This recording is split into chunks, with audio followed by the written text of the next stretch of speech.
Hi there, everyone. Thank you very much for tuning into my show this week on Time-LordTV.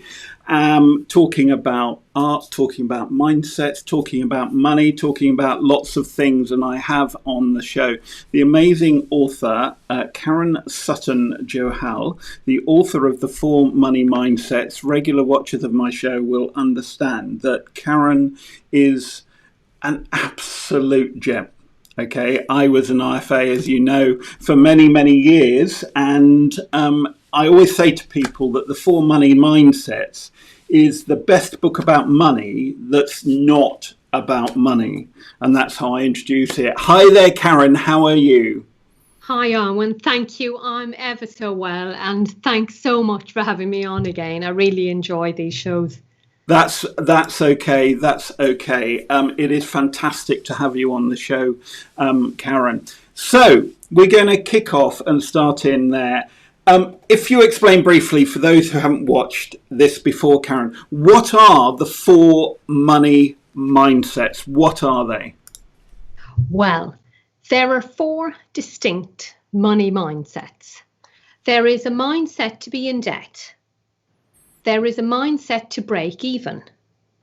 There is a money mindset to be comfortable. And there is a specific money mindset to be rich. And whichever one of those you have will dictate how financially successful you are. Okay, that's great. So that's in brief the 4 different mindsets there are. That's brilliant. Okay, so my wife and I had staying with us, and it was completely within the rules. I want to point that out. Oh, and by the way, people, it's Friday, so I'm actually on the vino. I don't know whether Karen is. I don't think she is, but I'm on the vino. Yeah. Cheers, everybody. But basically, we had staying with us within the rules a friend of ours, Anne Gate, and basically she asked. I had the book, and I gave it to her, and I said, Anne, you must read this. And basically, she read your book over the period of time she was with us. She absolutely loved it. But the question she had, as somebody who's coming up to stopping work, I don't like using the word retirement. I think we have to think about what that is. But she's stopping work and she has some money. She said she realizes that she's comfortable in her mindset. Yeah. So therefore, is it ever too late for somebody to change their mindset from one thing to the rich or wealthy mindset? Absolutely not. It's never, ever too late to shift your mindset. The only time it's too late is when you're 6 foot under, really. But there is a thing that's important to remember. If you decide to shift your mindset and you want to shift to a rich money mindset, that the first thing you need to do is to start learning. Start learning about what you're brilliant at and start learning about the sorts of things that you could do brilliantly to make money out of. Not suddenly rush out and use the savings you have on some scheme or take some risks or something like that, because that's not a rich money mindset. Okay, that's fine. So some people watching or listening may think that a rich mindset is somebody who has lots of money. So say somebody who is in this position of coming up to stopping work and they've got, I honestly don't know how much my friend's got, but I'm just picking figures out of the air. Say they've got 50, 60,000 pounds. Yeah. How do you deploy that money to be applicable to having that rich or wealthy mindset? Now, there is a very important difference between investing, speculating, and betting. And they're 3 very, very different things. Now, a rich money mindset, somebody with a rich money mindset, they don't take wild risks. They take very calculated risks. Okay. I have a lot of investments, but they're calculated risks. I put my money in and I understand what I'm going to get out of it at the end or thereabouts. And that's investing. Speculating is where you put your money in and it may increase over time. You may get a return on it or not. And betting is exactly as it says on the tin. So where you put your money in and you think that there's some odds that you'll get money out of it. The important thing with somebody coming up to retirement age is that they understand that they are investing that money if they want to shift their mindset.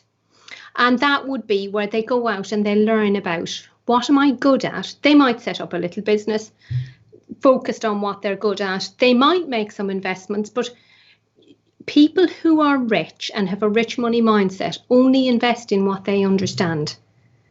They don't go on madcap get rich quick schemes. And I often see people with a comfortable money mindset who say, oh, I've never taken a risk in my life, so I'm just going to do this now. And you think, oh, you stand to lose everything. And plenty of people do. So there's that very important differentiation. People with the rich money mindset take calculated risks. So the first thing for your friend to do is to go and learn. Learn, what is she good at? What does she really understand? What does she have a gut feel for? Because that's where she could really turn a buck or many bucks.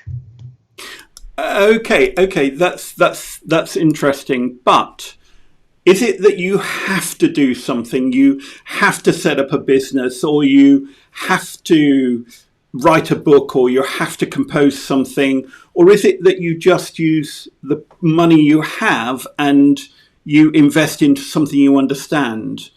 Do you see what I mean? What do you have to do that's tangible, that reflects your money mindset? Now, that's a brilliant question. Somebody who takes a small and very careful investment where they know it's very safe, that's a comfortable money mindset. And that's fine, and that is safe. For somebody with a rich money mindset, really, they are going to try to create money. Right. And this is doing something different. This is one of there are 5 different money skills when we teach people about money. But one that really stands out for the rich money mindset is the skill of creating money. And for that, you are making something that didn't exist before. So it might be a business, it might be a product, it might be anything like that. But yes, it is somebody who's going to go forward and create. Okay, so could it be somebody who invests in a friend's business, a micro business, something like that, and helps them? Yeah. Or it could be investing in something overseas to help micro businesses, say in areas, because there are I forget what it's called, but there is an organisation where you can actually invest money as a venture capitalist or a dragon type person within things overseas in Africa, and they do give quite good returns, some of these things. And then I've got a friend in North America who, I forget what that's called. I'm very terrible at names as I get older, and especially as I'm on the wine on a Friday, but somebody who lends to micro companies in America, in the US, startups, and it's helping people get out of poverty and so on. And some of these schemes, they're not get rich quick, but they're good, honest, hardworking people who want to do something, and you could invest in those. Or does it have to be you who's making the project, you who's making the book? Not at all, because very often, I mean, particularly I think as you get older, as I feel it myself, you may have, like I've built a couple of businesses now, successful businesses, and you get to a point where, for me, my next move is probably buying out other businesses. That's what I would do. I wouldn't go to probably setting up more and more, because it's a very, very energy intensive, hard thing to do. It's very rewarding. But also the thing about investing in things you really believe in, I mean, that's so powerful. Like, we give to a charity in Bangladesh called BRAC, where they do microloans. Right. You know, and I passionately believe so much in the principles of BRAC, because they give microloans to women in Bangladesh. And they're probably about $10, less than that even. But any woman who gets the loan has to follow a very, very rigorous training program. And the training program is very close to the 4 money mindsets. So no matter how little money these women are generating, they have to save money, and they have to develop a rich money mindset and invest maybe in a goat or something. Right. Or, but they end up sending their kids to school, having some goats and livestock, and absolutely changing things. Now, if you were to invest in something like that, That's absolutely phenomenal. Yes, that's right. And I've been out to Africa to a project out there where we're teaching everybody in the area where we were or where they are. Basically has a small patch of land the size of a football pitch or less, and basically they're just growing maize, and they're not growing the right type of maize. They don't have fertilizer, and there's a parasitic plant called striga. It gets on the foot of the maize and saps all the goodness, and the maize, instead of growing in the long growing season like 10 feet tall, grows about 3 foot tall if they're lucky. Wow. And so we were teaching them that. Then we're teaching them nutrition. And then they form a club and they form a company. And some of those farmers' field schools are now investing in shares of the Safari.com, I think it is, which is the equivalent of Vodafone over there. And so they've got small little farmers' field groups that are investing in each other. They're investing in stocks and shares. And one group, or a couple of them, grew so much cassava plant, which is used in the manufacture of glue, were sending cassavas, the surplus cassava, to Nairobi, which were then being pulped down and being used for glue, and they're getting money for that. So they are developing out there this rich money mindset, and they're getting themselves out of poverty. And so that sort of thing. Okay, so it doesn't have to be you who's actually doing the stuff. It could be you investing in micro businesses over there or in this country and so on. But ask you a question. On those sort of projects in Bangladesh, are you expecting a return? Because the rich mindset says, how can I use money to make money? That's right. To be honest, with the stuff in Bangladesh, I give. I don't actually invest, I give. Okay. If I invest in a business here, I do expect a return, and I expect a very nice return on it. And that's why I think investing in small businesses is an amazing thing, because you actually help so many people when you do that. But the reason I do that is I want to do it in something I fully understand. Yes. So I can really contribute and help them really grow. And of course, if I'm not making a decent return, I can't go on and help the next business. Yeah. Do you know what I mean? And this is the important thing. Like from one of our businesses in Derby, we make quite a bit of surplus money from it. And it's allowed us, for the last 15 years, we've given free heating to 11 vulnerable tenants. We've done it forever for the last 15 years. Because we have surplus money that's developed through the business. And the more and more we do, the more we're able to give. Yeah, I think that's one thing that when I say to people, oh, it's a wealthy or rich mindset, people immediately think somebody with lots of money, Bill Gates, Richard Branson, whatever, and they're greedy. And basically, I look at Bill Gates, who's giving away loads of money, and he says, I'm not going to give it to my kids. To me, he seems to have this rich mindset, whereas I think I've said this before to you, whereas Steve Jobs read his biography, what horrible man, compared to Bill Gates, and Bill Gates giving away a load of money. So is this part of a money mindset that you look to give if you can, not give out of poverty, but you give if you can? Is that part of having it? It is, but it is an interesting thing then, in that money is a great revealer about people. And if somebody is a really, really good person and you give them more money, they will do so much good with it. And money is a great revealer. If you're not a very nice person and you have loads of money, you will do things that are not very nice. It will allow you to do more of those things. And it's an inert substance in a way. But in the hands of somebody, it just allows them to be more of what they are. So on one hand, we'll say Bill Gates does one thing, Bob Geldof did something with his money, all sorts of people. And it just fascinates me because they're higher profile and you can see what a person is like by what they do with their money. Like one guy we know, he wants to, Elon Musk, doesn't he? He wants us to become a multi-planetary species. He says he wants to die on Mars, just not on impact.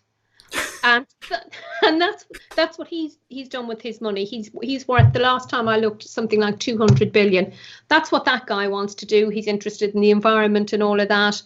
I'm trying to think who else wants to do things. Donald Trump wants to build a wall. That's, you know, from we do, and what I try to do, and this is the important thing for the rich money mindset, is not to judge, to think that's what they are doing, and what would I do? And I'm going to double down with my efforts to create more money and do more good in the world for what I believe. Yeah, yeah. It's interesting you mentioned about building a wall and Donald Trump. This is diverting slightly, but I caught a bit of Sue Perkins on BBC One where she travelled the length of the Mexican-US border, and she actually went both sides of the wall. And it was fascinating. She was actually with some farmers on the US side, and they have around 500,000 migrants coming across their land each year, and they have a fence, 18-foot high fence, and razor wire their side. And so migrants just put a ladder up, 18 foot, and as they go up, they put the hand through the gaps in the fence, it's a metal fence, and cut the razor wire, and then it's just separated, and then they have a rope down the other side, and they're over. And these farmers spend about £100,000 a year, dollars a year, of repairing or protecting their land or whatever. And you suddenly see from the other viewpoint, and that's a cost to them of $100,000. And they have people walking right up to their ranch. You know, they could see the fence not far away, and people destroying animals, destroying property and so on. And you can understand why these people then want a wall, but the way that Trump's going about it is another question, another issue. Right. And it's you know, that's the thing about when you judge somebody who's greedy or they're anything, or it's impossible to judge. You actually, if you're not standing in someone's shoes and feeling how they're feeling, you have no idea what it's like. And the other interesting thing about money, as you know, with my obsession with understanding on a very deep level, what is it that's going on with humans and money? I'm a trained trauma therapist as well. And one of the things that makes money such a difficult thing is that it speaks to our reptile brain, the real deep survival brain. And if you are on one side of a fence or a wall and you feel that food has been taken out of the mouths of your children, you will be motivated by that reptile brain, which is there to protect you as you are perceiving a threat. And if you're coming over the wall on the other side, you're trying to feed your children, and you're in the same boat. And we're just humanity, aren't we? Yes. Trying to look after those that we love. Yes, that's right. And I think that's the issue there, and that's the issue generally, and all the rest of it. I was going to say something profound then, but I've forgotten it because you were saying something. But yes, I think you're right. And I think that is a fantastic insight that basically money does. Oh, yes, I know what I was going to say. You only have to play the game Monopoly to see that instinct coming out in people. Just have a family game of Monopoly and it will divide the family in an afternoon. On a Sunday afternoon, you only have to play that, and the worst comes out in people. Absolutely. And you see it as well, when you know, when people die and there are wills involved. Oh my word. I know. I've seen some stuff that just, it will curl your hair. Yeah. I know. There's a guy called Eli on LinkedIn, who's a colleague of mine, and basically he's a will writer, and he puts up about 4 times a week on LinkedIn this, and it's quite extraordinary. And I think as well, sorry, I must mention this, and it is about money, but it's about service standards as well, slightly different tack. But I said to the guy, I'd mentioned him, a guy, Rob Williams of the Car Phone Company, one thing about money as well, that some people will do a job just for the sake of it. But Rob Williams, I was having problems on my phone, and he provides a SIM for my phone, and it's with a well-known company with a 0 and a digit in their name. And basically, they were useless. He has struggled with them for about 6 to 8 weeks to enable me to access my bills online. He hasn't got any money for that, but he's done it because he values me as a person. And we spoke about this before, that part of having a rich mindset is how you treat others and how you value them. And I would say that Rob has done that. He's gone the utmost nth of a mile. He really has. And I think when you're in business, you need to have that mindset as well, which is, I will go the extra mile for people, even though I'm not going to get money for this. And he's sorted it out as a service provider for me. It's true. And you see people who actually make it best develop really fabulous partnerships. And they do have a concept of collaboration very often above just competition. Yes. Yeah, very, very important. And they will go an extra mile. And they're like, very often the poorer money mindsets, their relationship between money and time it's linear. Yes. And they think, right, so it's 1 for 1 or 1 for 2. You know what I mean? I do X amount of hours work and I get X amount of pounds in return. Whereas with the rich money mindset, you are investing. You are massively, massively investing. So you put in whatever you're putting in up front.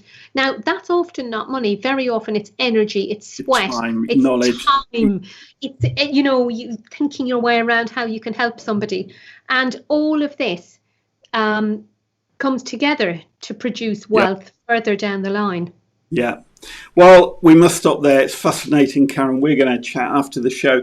But thank you very much for watching, everybody. And Karen does raise a very important point there.